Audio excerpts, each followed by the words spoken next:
स्वागत है मेरे इस चैनल में। स्वामी विवेकानंद जी का जन्म 12 जनवरी सन 1863 में हुआ। उनका घर का नाम नरेंद्र दत्त था। उनके पिता विश्वनाथ दत्त पाश्चात्य सभ्यता में विश्वास रखते थे। वे अपने पुत्र नरेंद्र को भी अंग्रेजी पढ़ाकर पाश्चात्य सभ्यता के ढंग पर ही चलाना चाहते थे।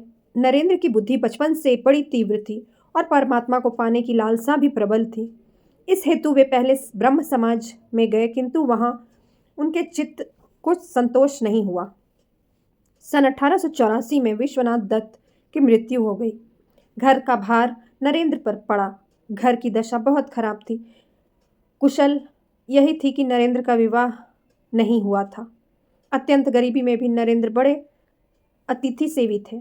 स्वयं भूखे रहकर अतिथि को भोजन कराते, स्वयं बाहर वर्षा में रात भर ठिठुरते, लेकिन अतिथि को अपना बिस्तर पर सुला देते थे। रामकृष्ण परमहंस की प्रशंसा सुनकर नरेंद्र उनके पास पहले तो तर्क करने के विचार से गए, किंतु परमहंस जी ने देखते ही उन्हें पहचान लिया कि ये तो वही शिष्य हैं जिनका उन्हें कई दिनों से इंतजार था। परमहंस जी की कृपा से इनको आत्म साक्षात्कार हुआ। फलस्वरूप नरेंद्र परमहंस जी के शिष्यों में प्रमुख हो गए। संन्यास लेने के बाद इनका नाम विवेकानंद हुआ। स्वामी विवेकानंद अपने जीवन अपने गुरुदेव स्वामी रामकृष्ण परमहंस को समर्पित कर चुके थे। गुरुदेव के शरीर त्याग के दिनों में अपने घर और कुटुंब की नाजुक हालत की परवाह किए बिना, स्वयं के भोजन की परवाह किए बिना गुरु की सेवा में सतत हाजिर रहे। गुरुदेव का शरीर अत्यंत रुग्ण हो गया था। कैंसर के कारण गले में थूक, रक्त, कफ आदि निकलता था। इन सब की सफाई खूब ध्यान से वे करते। एक बार किसी ने गुरुदेव की सेवा में घृणा और लापरवाही दिखाई तथा घृणा से नाक भौं से कुड़े। यह देखकर विवेकानंद जी को गुस्सा आया। उस गुरु भाई को पाठ पढ़ाते हुए और गुरुदेव की प्रत्येक वस्तु के प्रति प्रेम दर्शाते हुए उनके बिस्तर के पास रक्त, कफ आदि से भरी थूकदानी उठाकर ही पी गए थे। गुरु के प्रति ऐसी अनन्य भक्ति और निष्ठा के प्रताप से ही वे अपने गुरु के शरीर और उनके दिव्यतम आदर्शों की उत्तम सेवा कर सके। गुरुदेव को वे समझ सके, स्वयं के अस्तित्व को गुरुदेव के स्वरूप में विलीन कर सके, समग्र विश्व में भारत के अमूल्य आध्यात्मिक खजाने की महक फैला सके। उनके इस महान व्यक्तित्व की नींव में थी ऐसी गुरु भक्ति, गुरु सेवा और गुरु के प्रति अनन्य निष्ठा। 25 वर्ष की अवस्था में नरेंद्र दत्त ने गेरुआ वस्त्र धारण कर लिया।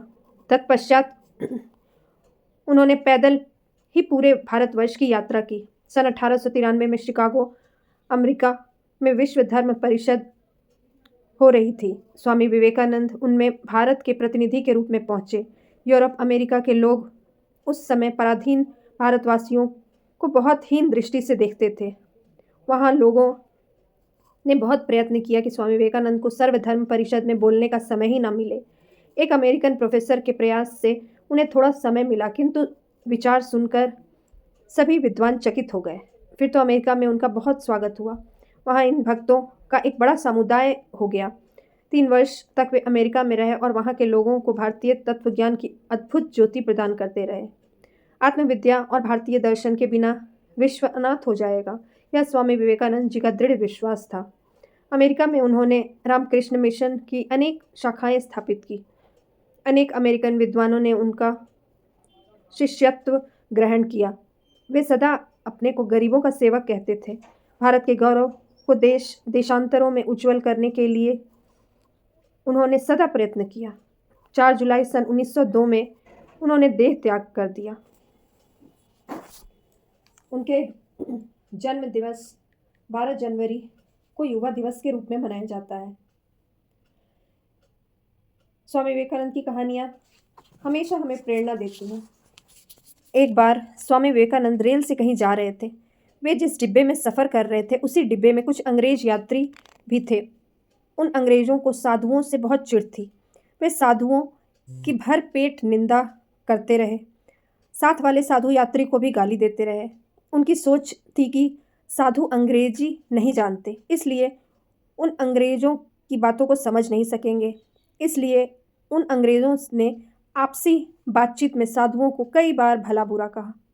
हालांकि उन दिनों की हकीकत थी कि साधु अंग्रेजी नहीं जानते थे। रास्ते में एक बड़ा स्टेशन आया जहाँ विवेकानंद के स्वागत में हजारों लोग उपस्थित थे, जिनमें विद्वान एवं अधिकारी भी थे।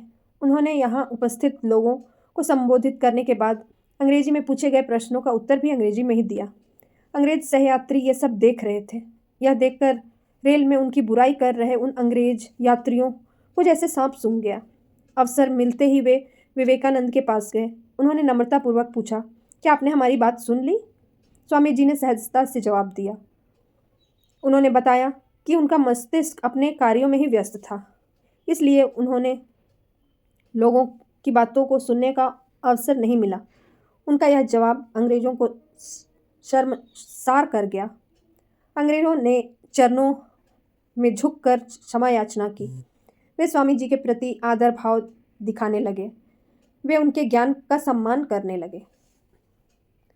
स्वामी जी की इस कहानी से हमें यह सीख मिलती है कि दूसरों की निंदा हमेशा शर्मिंदगी ही देती है। अपने लक्ष्यों के प्रति समर्पित रहे तो विश्व की कोई भी बाधा आपको विचलित नहीं कर सकेगी। एक बार स्वामी जी अपने आश्रम में एक छोटे से पालतू कुत्ते को लेकर टहल रहे थे।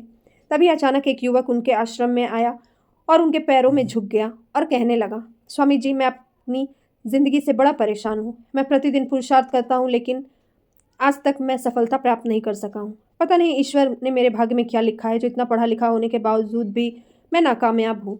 युवक की परेशानी को स्वामी जी ने तुरंत समझ लिया। उन्होंने युवक से कहा, भाई, थोड़ा मेरे इस कुत्ते को कहीं दूर तक सैर करा दो, इसके बाद मैं तुम्हारे प्रश्नों का उत्तर दूंगा। उनकी इस बात पर युवक को थोड़ा अजीब लगा, लेकिन दोबारा उसने कोई प्रश्न नहीं किया और कुत्ते को दौड़ाते हुए आगे निकल पड़ा। कुत्ते को सैर कराने के बाद जब युवक आश्रम पहुंचा तो देखा कि युवक का चेहरा तेज था, लेकिन उसका कुत्ता थक कर जोर जोर से हाँफ रहा था।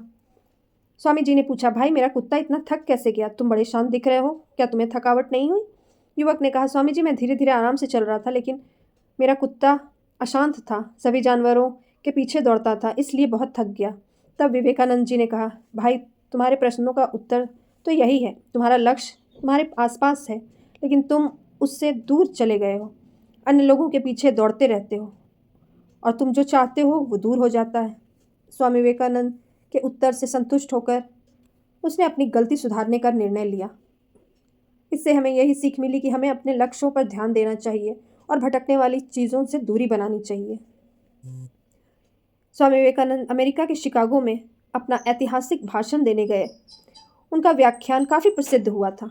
अपने भाषण को पूरे विश्व पटल के सामने रखने के बाद स्वामी विवेकानंद अपने देशों का भ्रमण करने के लिए निकल गए। इसी क्रम में उन्हें एक फ्रांसीसी विद्वान ने अपने घर पर आमंत्रित किया। स्वामी जी उसके घर पहुंचे। स्वामी जी का स्वागत किया गया। स्वामी जी के लिए फ्रांसीसी विद्वान ने स्वामी जी को के लिए अच्छे भोजन का प्रबंध किया। विदेश में इस तरह के भोजन बड़े सौभाग्य की बात है। भोजन के उपरांत वेद वेदांत और धर्म की रचनाओं पर बात चलने लगी। स्वामी जी ने एक मोटी पुस्तक देखा। पुस्तक लगभग 1500 पृष्ठों की होगी। स्वामी जी ने अपने मेज़बान से यह पूछा कि यह क्या है, मैं इसका अध्ययन करना चाहता हूँ। मेज़बान ने आश्चर्यचकित होकर पूछा, क्या आप फ्रांसीसी हो? क्या आपको फ्रांसीसी आती है? स्वामी विवेकानंद ने कहा, नहीं। स्वामी जी ने अपने मेज़बान से फिर कहा कि मैं इस पुस्तक को पढ़ना चाहता हूँ, मुझे 1 घंटे के लिए ये पुस्तक दे दें, इसे मैं पढ़ लूँगा। अब उस सज्जन को थोड़ा झटका लगा और वह थोड़ा खींचते हुए स्वामी जी से कहा, मैं इस पुस्तक को पिछले 1 महीने से पढ़ रहा हूँ, अभी आधा भी नहीं पढ़ा हूँ। स्वामी जी ने कहा, आप मुझे पुस्तक दे दें। चूँकि फ्रांसीसी मेज़बान थे और स्वामी जी मेहमान, उन फ्रांसीसी सज्जन ने अनमने ढंग से उस पुस्तक को स्वामी जी को पढ़ने के लिए दे दिया। स्वामी जी उस पुस्तक को अपने दोनों हाथ में रखकर 1 घंटे के लिए योग साधना में बैठ गए। जब ही 1 घंटा बीता, फ्रांसीसी विद्वान कमरे में आए। आते ही उन्होंने स्वामी विवेकानंद से प्रश्न पूछा, क्या आपने अध्ययन कर लिया? स्वामी जी ने कहा, हाँ। मेज़बान ने कहा, मजाक ना करें। स्वामी जी ने कहा, मैं सत्य कह रहा हूँ। स्वामी जी ने कहा, अगर आपको कोई संदेह है तो आप पूछ सकते हैं। उस सज्जन ने एक पृष्ठ खोला और स्वामी जी से पूछा और स्वामी जी ने जवाब दे दिया। फ्रांसीसी विद्वान के आश्चर्य की सीमा ही नहीं थी। स्वामी जी के चरणों में गिर गया। उस विद्वान ने स्वामी जी जैसा व्यक्तित्व आज तक नहीं देखा था। उन्हें यकीन हो गया कि यह कोई साधारण व्यक्ति नहीं, यह असाधारण है। किसी की आकलन जल्दबाजी में नहीं करनी चाहिए। जो काम आपसे नहीं हो पा रहा है, ऐसा नहीं है कि वह दूसरे भी नहीं कर पाएंगे। इसी तरह स्वामी जी की अनेकों अनेक घटनाएं हैं जो कि बहुत ही प्रेरणादायक हैं, और स्वामी विवेकानंद के जीवन से हम बहुत कुछ सीख सकते हैं। उनकी जीवनी को अगर हम अपने उनके बताए हुए बातों को अगर हम अमल करें तो हम अपने जीवन में बहुत बदलाव ला सकते हैं। स्वामी विवेकानंद जी ने कहा था कि उठो जागो